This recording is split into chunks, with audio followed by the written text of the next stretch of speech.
Bismillahirrahmanirrahim.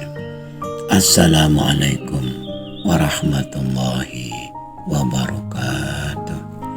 Wahai anak-anakku, murid-muridku yang senantiasa dirahmati oleh Allah SWT.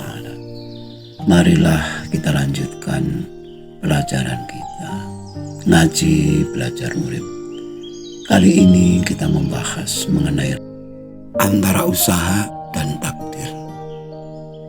Dalam agama Islam, dalam hukum syariat Islam, kita diwajibkan mengimani atau paling tidak menghafalkan rukun Islam dan rukun iman. 5 rukun Islam dan 6 rukun iman. Rukun iman ada 6. 1. Iman kepada Allah, 2. kepada malaikat, 3. kepada kitab Allah, 4. kepada Rasul Allah, yang kelima hari akhir, sedangkan yang keenam adalah qada dan qadar. Kali ini kita khusus membicarakan qada dan qadar. Bagi kita yang belum sempat memahami lebih khusus, lebih dalam atau kontemplasi, wajar bila qada dan qadar ini sering kita anggap membingungkan. Namun bagi kita yang sudah terbiasa menyelam dalam lautan kehidupan, artinya bukan hanya sekedar berenang, tentu hal seperti ini adalah sesuatu yang sederhana.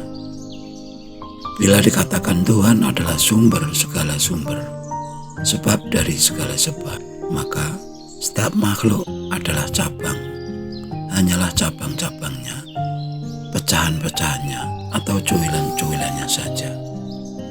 Jika kita ibaratkan samudra atau lautan adalah Tuhan, maka seseorang atau kita perorangan hanyalah setetes air. Coba kita bayangkan, setetes air di tengah samudra yang luas tanpa batas. Berapakah perbandingannya? Berapa banyak ilmu kita, kekayaan kita, kekuasaan kita? Ketika kita bicara tentang berusaha, usaha apa yang bisa kita lakukan? Apa yang bisa dilakukan setetes air di tengah samudra? Apa yang bisa dilakukan oleh seorang manusia untuk menentang takdir Tuhan, yaitu zat yang meliputi segala sesuatu? Andai saja kita selalu ingat bahwa kita hidup tidak pernah berusaha untuk hidup, namun dihidupkan, gerak digerakkan, sukses karena disukseskan, maka kita tidak akan pernah bangga akan apa yang kita usahakan. Sekali lagi, kita bisa berusaha karena kita hidup, yaitu dihidupkan. Lalu bagaimana bisa menjadi dilema antara usaha manusia dengan takdir Tuhan? Ketika manusia ditakdirkan dapat berusaha, bagaimana mungkin usaha itu bertentangan dengan takdir Tuhan? Begitu kita telah dihidupkan, roh telah berada dalam tubuh, menyatu dengan tubuh. Itu berarti manusia telah menyatu dengan Tuhan, karena roh itu adalah bagian terkecil dari Tuhan. Maka benarlah pernyataan, wa huwa ma'akum aina ma kuntum.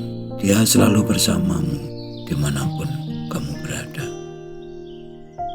Selama kita hidup, maka mustahil berpisah dengan Tuhan. Lalu bagaimana dengan usaha manusia dan takdir Tuhan? Qudrat iradat adalah sifat Tuhan.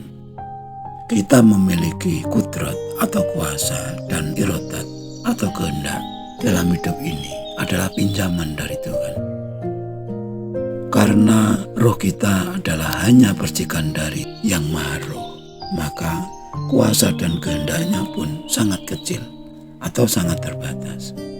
Wajar bila free will atau kehendak bebas kita juga terbatas. Kita mau berdiri, berjalan, duduk, bicara, dan aktivitas apapun, semua terserah kepada kita. Namun, kita harus ingat, semuanya serba terbatas. Kita tidak punya hak atas orang lain. Demikian juga dengan kemampuan berusaha kita, pastilah amat terbatas. Karena Tuhan Maha Tahu dan maha bijaksana. Tuhan tidak membebani kita untuk berhasil, namun hanya sebatas usaha sesuai kemampuan kita. Usaha adalah kuasa kecil, sedangkan hasil adalah kuasa besar. Usaha adalah kuasa manusia, sedangkan hasilnya adalah kuasa Tuhan. Usaha hanyalah membuka peluang untuk berhasil, dan tanpa usaha pasti mustahil untuk berhasil. Perut kita yang lapar tidak akan menjadi kenyang tanpa usaha nyata makan. Dan tanpa berusaha dengan kerja keras, keberhasilan adalah suatu kemustahilan. Bicara tentang takdir, kita harus tahu bahwa disebut takdir manakala telah terjadi. Sesuatu yang belum terjadi tidak bisa disebut takdir. Oleh karena itu, bila kita ditanya apakah takdir bisa dirubah, bagaimana mungkin sesuatu yang telah terjadi bisa dibatalkan untuk tidak terjadi? Bila gelas terjatuh dari meja dan hancur berkeping-keping, mana mungkin bisa diutuhkan kembali? Sesuatu yang bisa dirubah tentulah sesuatu yang belum terjadi. Yang sudah terjadi tentu tidak bisa dirubah. Itulah takdir. Kita tidak akan mendapatkan jawaban yang pasti apakah sebuah atau sepotong kain akan menjadi baju ataukah celana ketika masih berupa kain.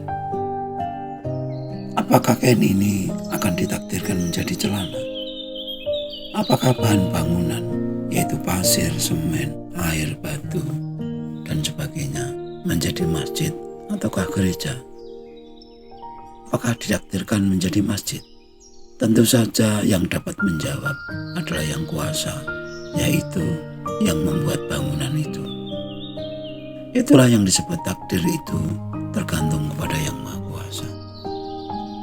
Dan jangan lupa, takdir Tuhan tidak berdiri sendiri di ruang kosong.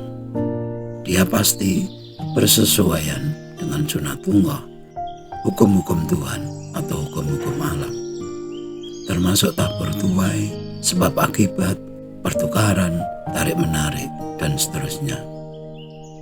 Takdir sukses terhubung dengan kerja keras dan kerja cerdas. Takdir kaya terhubung dengan besarnya penghasilan dan hidup hemat. Takdir pandai dan wawasan luas terhubung dengan rajin belajar dan selalu tekun. Takdir menderita terhubung dengan malas dan bodoh.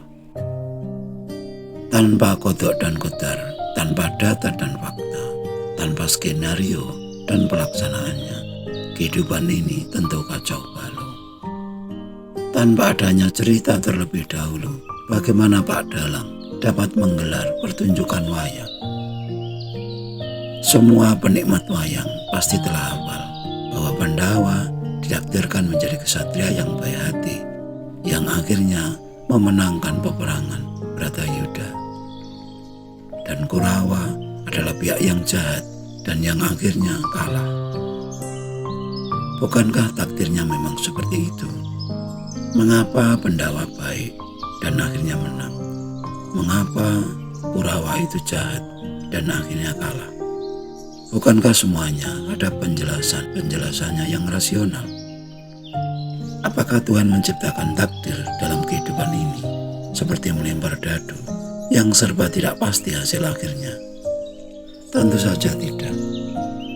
Tetapi benarkah kita telah paham akan hal itu? Mau takdir baik, mau takdir buruk, kita punya pilihan.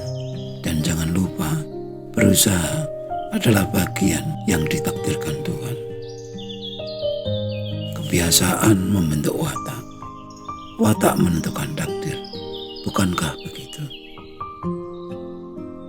Sekian dulu wajangan yang mohon maaf atas segala kekurangan. Semoga selalu bermanfaat dan marilah berdoa bersama. Ya Allah, mudahkanlah jalan pengabdian kami kepadamu. Amin, amin, amin ya Rabbal Alamin. Wassalamualaikum warahmatullahi